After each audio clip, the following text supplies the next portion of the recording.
Okay, folks, it is David back again with another video, and I know I'm sitting here in the dark. Got about 20-25 minutes before my next showing starts.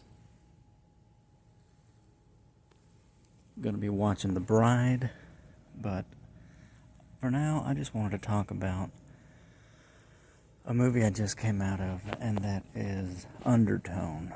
Now, this movie that I just watched, I kid you not, 5 minutes ago, I was sitting in a row just like this, and in front of me was a guy and his two friends who had just finished watching the movie when the credits came on. And I'm going to go ahead and say credits came on because the whole last 3 minutes of the movie is black screen with creepy demonic voices and stupid kids songs, children's songs being played in reverse, and so many of the tropes that you've seen so many times, so many of the horror movie devices you've already seen a gazillion times are literally playing at the end of that movie, and then the credits start showing up with new music. This guy in front of me threw his hands up. He threw his hands up like, what? That's the end? Because what we thought we were about to see, and what I thought I saw from the trailer, when they're showing in these trailers now, and these little promotional things, how this movie has one of the most face-melting horror endings you've ever seen. It's basically just a kind of a suspenseful, slow grind, pretty much for the whole thing, but especially at the end. And then there is no satisfying, even if it is a downbeat ending, gore fest, like to really shock you at the end. That didn't happen. It did not happen. And on the one hand, I'm thinking that's kind of a bummer, because you would think that the whole movie up to that point is going to lead to that, and I could have swore that I saw in the trailer for Undertone something crazy like that at the end with our lead actress like screaming, one final scream or something like that. Because one thing about it, and one thing that was grating on me, was the mother. And part of me wants to say, why did you abuse your brain, David? Why did you abuse your brain for an hour and a half with this movie, with this slow, creepy vibes movie? And in the end, it feels like it's a whole lot of nothing. I'm not, as I've said 100 times, I'm not a big horror buff, but correct me if I'm wrong. Please put in the comments of this video if you watch Undertone and you see anything in it that you have never seen before in a horror movie. And I say that as somebody who hasn't watched a lot of horror movies. It's like, I don't get it. I don't get it. What was so groundbreaking about this movie? What made it worth it? I'm not going to rip it apart completely in this video, and yes, this is going to be the only video that I make about Undertone, because this is for sure one way to just get it done. I'm waiting on another movie to start, and I'm literally sitting in the theater by myself waiting for The Bride to arrive. No, I'm waiting for The Bride to come on, and it's like a 2-hour movie, and I have more hopes for it now than I do for Undertone. Both of these movies are bombing, and maybe The Bride worse than Undertone, obviously, since the Undertone is a much smaller film. And one thing that Undertone does have for it is, and I'm thinking about this as I was in the bathroom, in the men's room, you know what? There's only 2 people on screen in that whole movie. That kind of thing is impressive to me. And really, that in a nutshell is the only really impressive thing about Undertone to me. The fact that you only see our lead actress, I don't even know what her name is, what the actress's name is, but she's the only one that you see. And apart from her, it's the mother who is dying, her mother. And this was the creepiest. The whole time, I don't know, I'm all over the place. I know I'm all over the place with this video. I don't give a care. I'm not scripted in these, and especially for a movie like what I just watched, it's not worth some big elaborate thing, in my opinion. I just want to give my thoughts on it because I watched it, and I wanted to give it a try because, like I said, it's another movie that I thought might be worth it, and it's not getting a big reception. I want to support movies like that as I can, and obviously you can't watch every movie. I've said that 1,000 times because people like me have basically given up on the big nothings, as I call it. Star Wars, Mandalorian and Grogu, no thank you. Avengers, Doomsday, no thank you. The big movies, even stinking Christopher Nolan Odyssey, I'm not going to watch that in the theater. I might catch it one day. But it's like these big movies, they all have something against them. And it's not just things that I have against them. It's things that they literally have against them that make me not want to watch it. And I'm not the only one. I've been having a ball with these smaller movies. And even Undertone, I can appreciate it because of just that. The fact that there was only one actress on the screen the whole time, except for the lady who played the mother, who never said anything. She was just an old lady who is very near to being in hospice zone, dying, and it was just a sad thing to watch that, but also be creeped out because you know there's some ominous, sinister, and of course as the movie goes on, demonic shenanigans about, and it just grated on me this woman's plight, a young woman who. She's the skeptic. She's got her podcast. You never see the guy on the other end, her podcast partner, who's in London or some far-off city, I forget where, with just his podcaster voice doing his thing. He gives a care about her. At one point early on in the movie, you think maybe he really, really cares for her, like maybe in that way, if she weren't seeing somebody. Just for a second, you get that impression, and then it just kind of passes because she's like, no, we can't delete this stuff. This has got to be this is our show, and you're just thinking to yourself, come on, woman, the more of these crazy video files from this anonymous person sends these things to you. Surely you can see you're being messed with. Surely you can see that you don't have plumbing issues. Your faucet came on because it was a ghost. Your water started coming out of your faucet sink because there's a ghost. Come on, haven't you ever seen a movie before, woman? And your mother. I know I'm all over the place, but who gives a care? I'm gonna say everything I want to say about this movie, and I know I got the camera right in my face, and you can barely see me. I'm just recording. Instead of audio recording, you can actually see the theater here.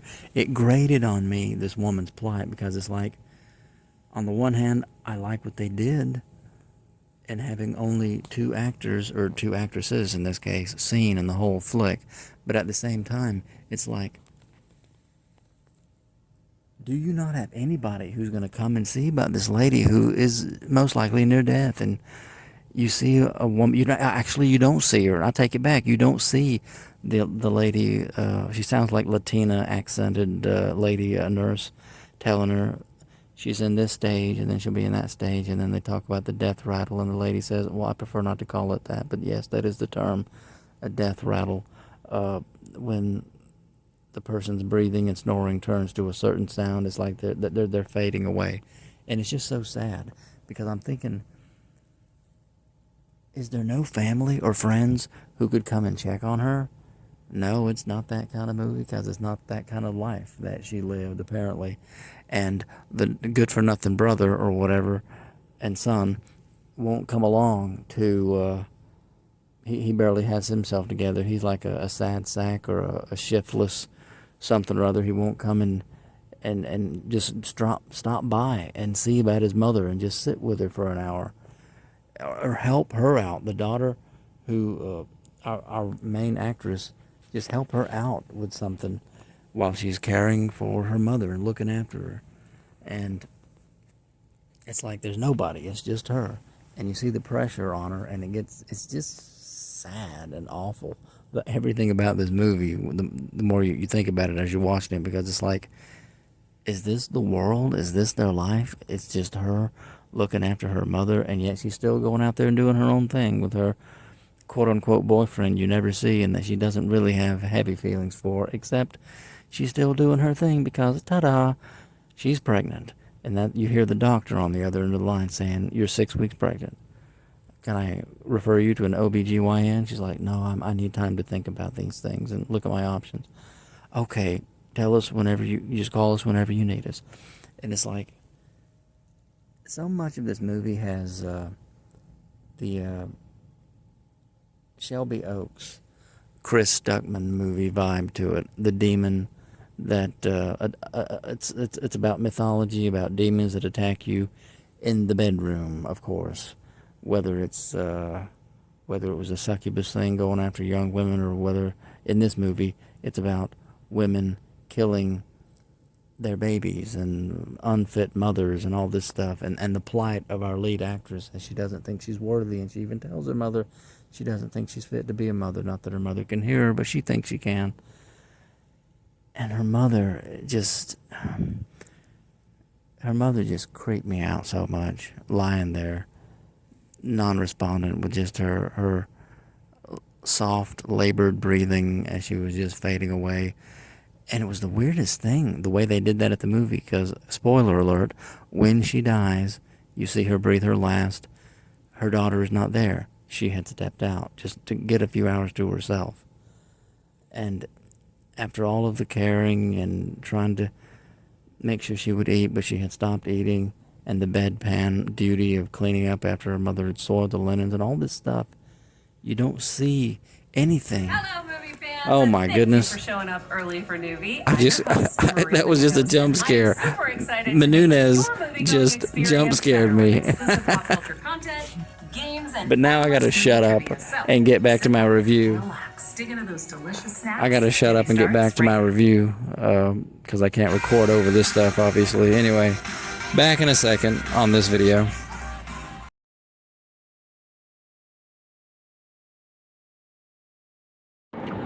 Alright folks, I'm actually on my way home now, and I was thinking I would go ahead and add a few more thoughts to my little review of Undertone after all, as I'm driving here, instead of doing anything when I get home, because I got a long drive, and I just saw The Bride after Undertone, and I've been talking about that for like 37 minutes, so let me go back and finish what I was trying to say when Maria Gutierrez, or whatever that lady's name is, the Santikos promo lady, came on the screen and rudely interrupted me so that I couldn't continue recording. Where was I? I was talking about how creepy the mother in the bed was. How they do this thing where it's like you see her, that she's passed away.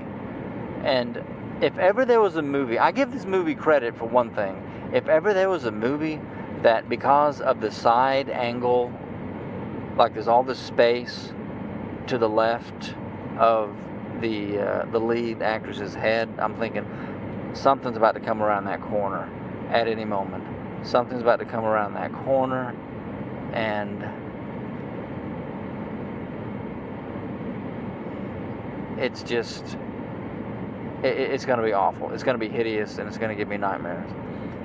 Well, good news is The Bride irritated me so much that my brain is scrambled to the point to where I'm not going to be having any bad dreams from that horror movie called Undertone. But I give them credit. It added to a little bit of suspense and tension in the movie. In fact, something I was thinking about, as much as this movie reminds me of, what was it? It was Chris Stuckman's movie, Shelby Oaks, as far as the demon story. These movies still have nothing on a movie like, for instance, Smile 2, that for me was just a brain, I felt like I had been I felt like my brain had been abused by the end of that movie, because you realize so much of it was hallucinations, with one thing leading to the other. But I don't know which movie is better when I compare those two, Shelby Oaks or this one. I think, considering the way the movies end, both of them, I'd probably give it to Shelby Oaks. Don't hate me for that, but I'm just saying, because this movie's ending, again, there's a scene when the mother has died. She's finally passed away, and it's so sad to have just seen her in the bed, and it's adding to the tension. And it's like, is there nobody else who can come and help this lady look after her mother for just a few hours to show that you care? But again, it's part of the movie, and the ingenuity of it, how they made this movie with just two actresses, and a few people doing voice stuff on the phone, the podcast part. But it's like she's dead, but at the end, when the full possession was taken over, and you can hear stuff in the house, and the full-on, it's too late, doing the, I can't remember what garbled, ancient Sumerian demon expressions were going on, and the backwards, the children's songs, said backwards. I was getting fatigued by that in the movie. I'm like, come on, people. Children's songs. Would you leave the children's songs alone, for crying out loud? They're meant to teach little lessons through song and a little bit of merriment. It's meant to be a good thing. And I'm like, man, they're really hammering away at the at children's songs in this movie. It's like, come on, really? Does everything have to be like the Satanic Panic decades ago? If you play the music, you play the rock song backward as a satanic message or some such junk. It's like, come on, y'all. Give it a break. But yeah, the way this movie ends, it's a jarring, creepy, scary thing where you see the mother from the back, you see the reflection of her in the mirror, and it's like she's slowly turning toward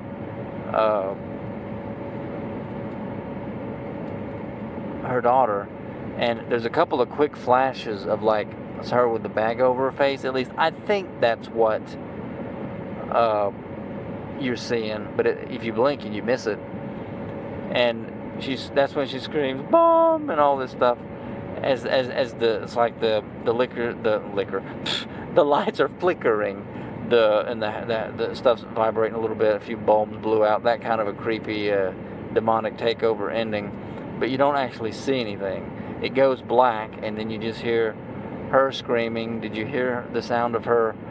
Did she fall down the steps, or what happened? Or you hear the children's songs playing again, not backwards, actually playing properly, and then it goes to black. I take that back. It's already black. The whole last 2 minutes of the movie is black before the music changes and the credits roll, and all you can do is think about how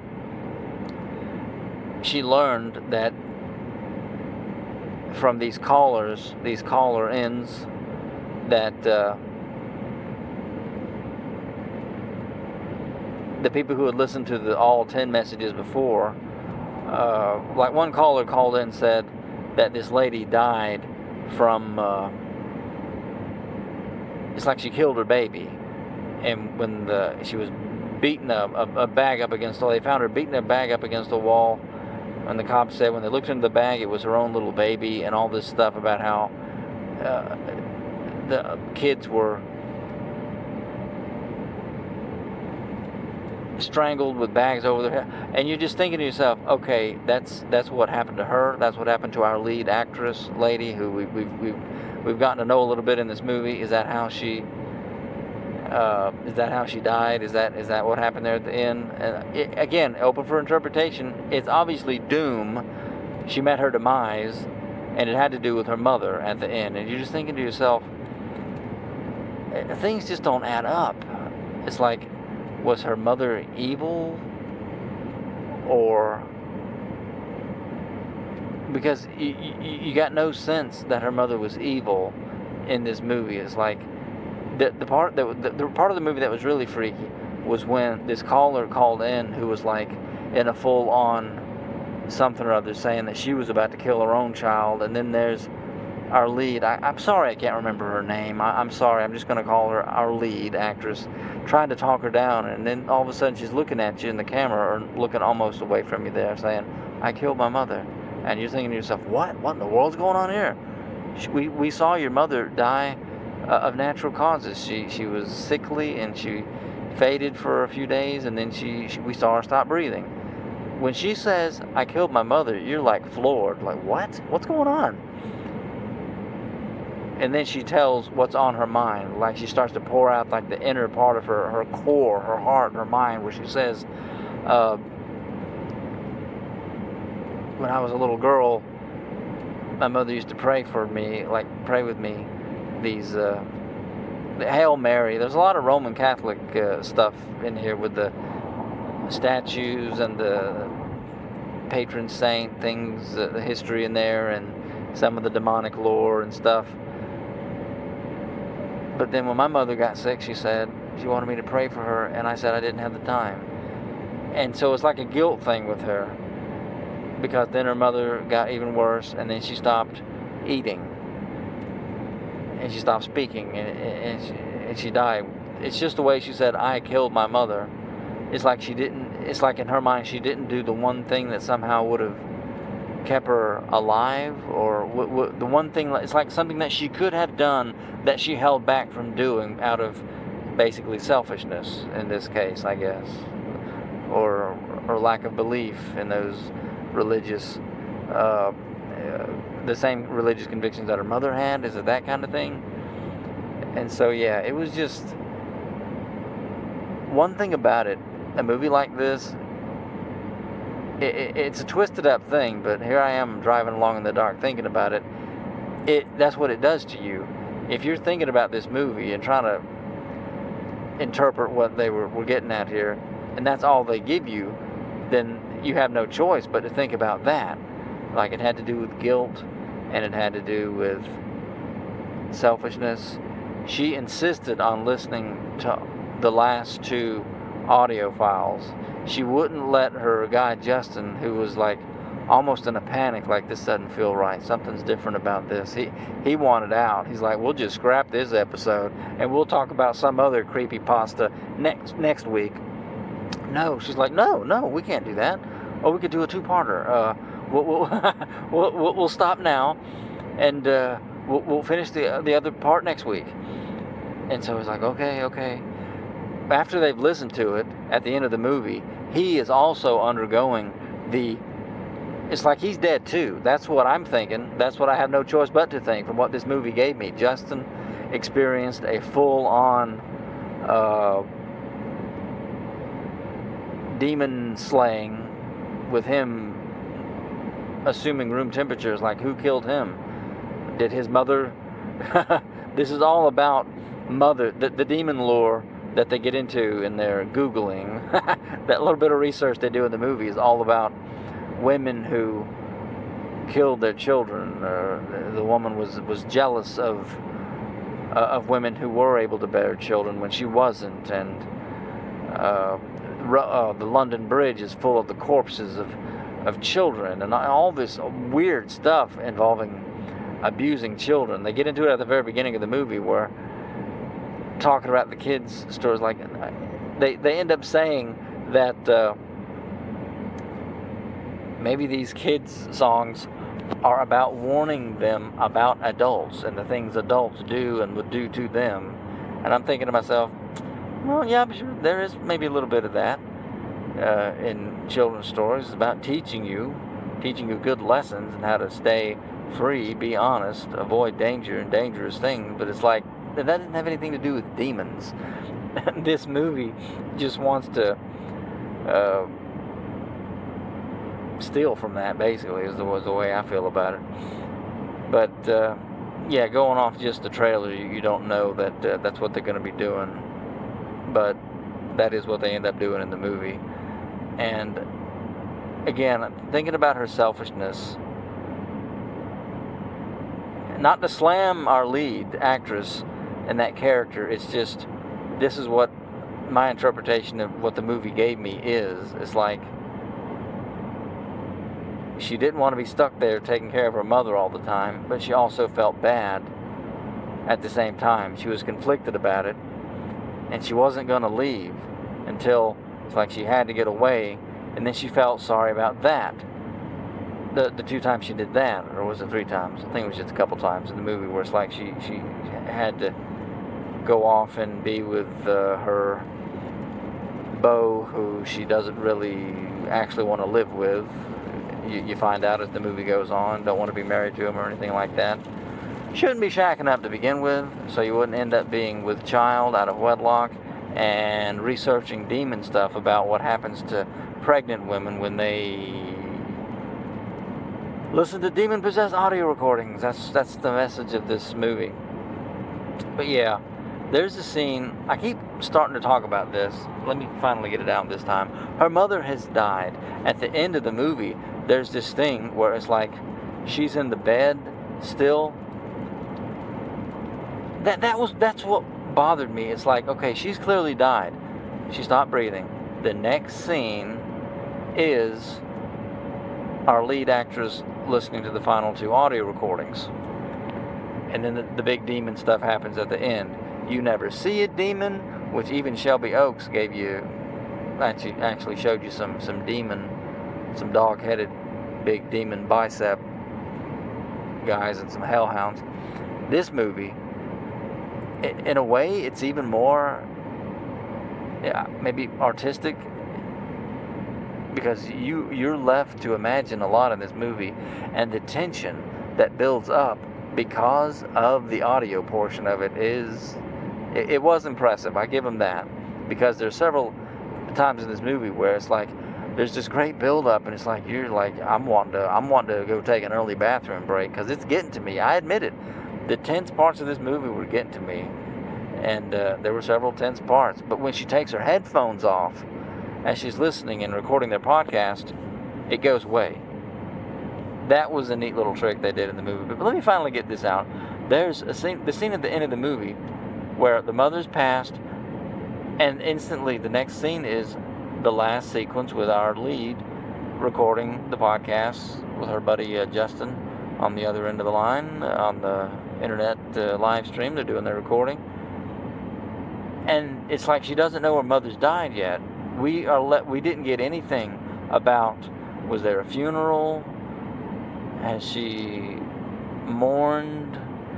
Is this like a month later? No, it's just like the next few hours, the next day or whatever, It's like her mother has died and she doesn't know it. She's downstairs. And when you keep in mind how close her mother is, because when they go around the corner, up the stairs in this movie, her mother's like very close to her, in proximity at that point. And yeah, it was just freaky at the end, because when the demon stuff starts happening, her mother, who is dead, all of a sudden does the eyes blaring at you, gasping like a jump scare in the bed with it's like the lights are off, but it's like there's a blue glow on her, like to light her up so you can see her all of a sudden.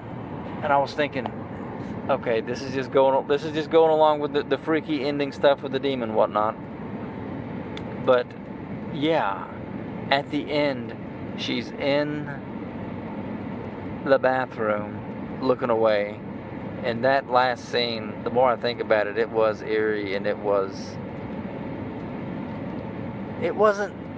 the complete face melting horror ending that these latest promos meant to really pump up the movie and try and get people to come out and see this movie. It really wasn't quite that.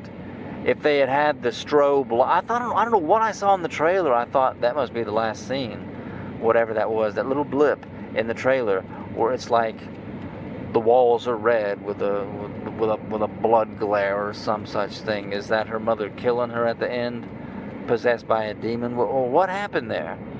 You're left to interpret it as the viewer, but I'm thinking to myself, those 2 little flashes of somebody with a bag over their head, that must have been how our lead actress met her fate. And it must have been her mother, because that's the only,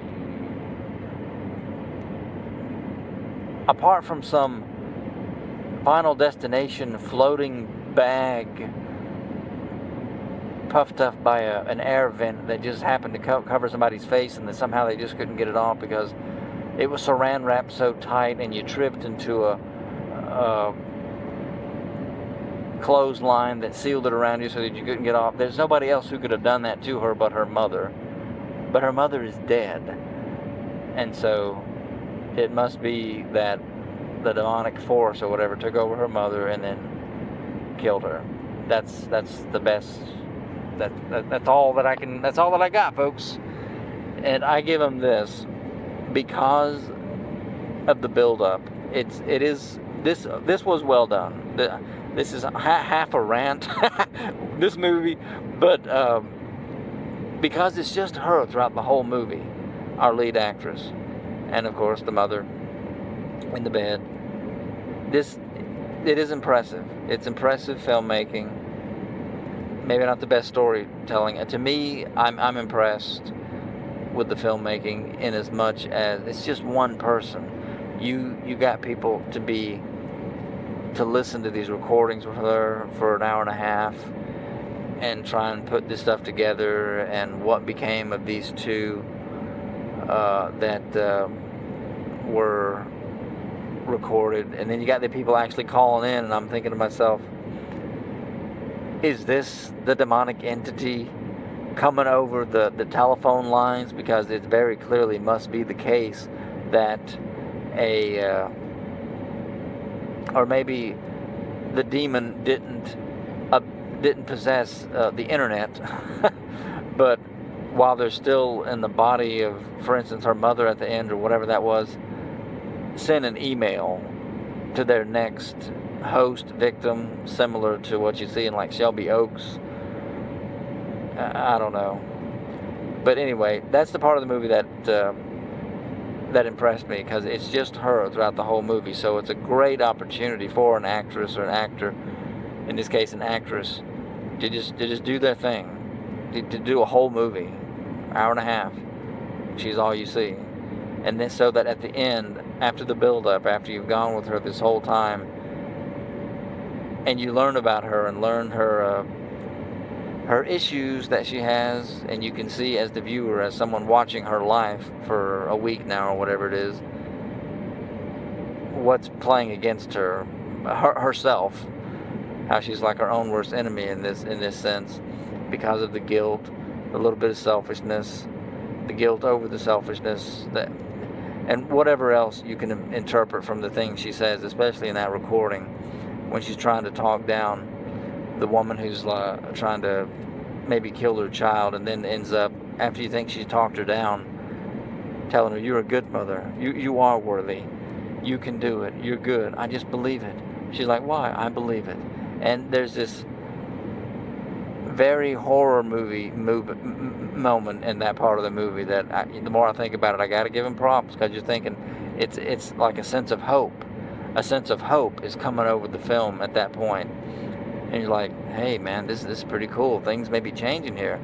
Nah, because then the trademark possessed woman in a horror movie laugh starts up over the line as she goes, just like that, and you're like, oh no, she's gonna kill that kid, whoever he is, wherever he is.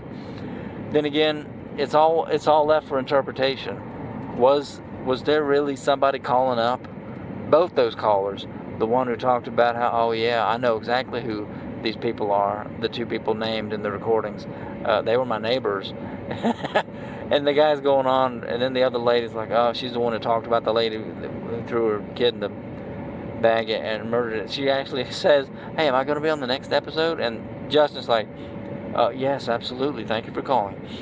Very professional. It's like, this is nuts. This is nuts. The stuff you talk about in this creepypasta scary stories podcast of yours is really something else. But I'll go out on that note, folks, and just say that the most impressive thing maybe about the movie, apart from the tense audio stuff, is after going with our lead for like an hour and a half, that whole demon thing with the lights flickering at the end and the voice altering on the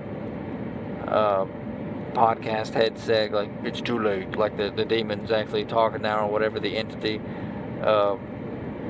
and then the slow walk up the stairs to whatever is in her mother's room. That whole thing was very intense. I give him that, and it was because of the lead up of the previous hour and a half. I still gotta go out on this though. The guy in front of me, after looking at a dark screen for like a minute, where we hear stuff happening to our lead, or maybe not happening, we don't know because it went to black. But we have to believe that she died. That's my interpretation, that the demon possessed the body of her dead mother and strangled her with a bag. That's what I think happened. Please put it in the comments if you think anything else happened to her. But 2 minutes or something, it felt like a black, with different things being heard, and then the children's songs being heard, and then the music for the credits starts, and the credits themselves start to roll. I gotta go out on this note. That guy threw up his hands in front of me like, what? That's the end? That's the end of this movie? It ended like that? I'm sorry, I just gotta have some fun here at the very end, folks. I'm gonna remember that. He was a hoot, and brought a smile to my face. Like, I was happy to see a movie like this, as crazy as it is, with other people. There must have been a good 10 people in theater with me watching Undertone. So yeah, 24 minutes of this craziness, apart from what I recorded before. Yeah, this is enough. So thanks so much for listening to me, folks, talk about Undertone, 2026 film from, actually, I don't know who made this, but it was at the beginning. Anyways, thanks, folks. I do appreciate you. This is more, especially if you listen to me all the way to the end here, this is a lot more attention than I deserve, and I do appreciate you listening to me and watching my videos. We'll see you in the next one. Take care.